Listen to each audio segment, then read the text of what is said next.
Խոհեմ մարդը տեսնում է դժվարությունը և թաքնվում, բայց անփորձները առաջ են գնում և պատժվում։ Կան ճանապարհներ, որոնք մարդուն թվում են ուղիղ, բայց դրանց վերջը մահվան ճանապարհն է։ Նույնիսկ ծիծաղելիս երբեմն սիրտը ցավում է, և ուրախության վերջը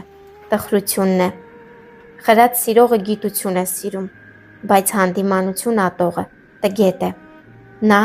ով փոս է փորում, կընկնի դրա մեջ, և ով քար է գլորում, այն կվերադարձվի իրեն։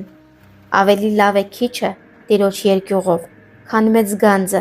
դրանով տառապանքով։ Ավելի լավ է լսել իմաստունի հանդիմանությունը, քան խլացված ձայնով մարդու երգը։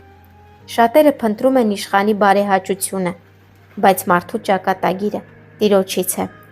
Իմաստուն կինը կառուցում է իր տունը, բայց հիմար կինը քանդում է այն իր սեփական ձեռքերով։ Մի պարծենար վաղվա օրով, որովհետև չգիտես, թե այդ օրը ինչ կբերի։ Շատ երազներից շատ ունայն խոսքեր են բխում։ Արդարը չի տխրի իր հետ պատահող ոչ մի բանից։ Հանձնիր քո գործերը Տիրոջը, և քո ծրագրերը կհաստատվեն։ Շատախոսության մեջ մեղքը պակաս չէ,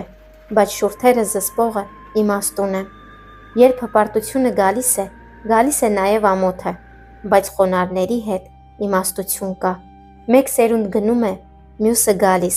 բայց երկիրը մնում է հավիտյան։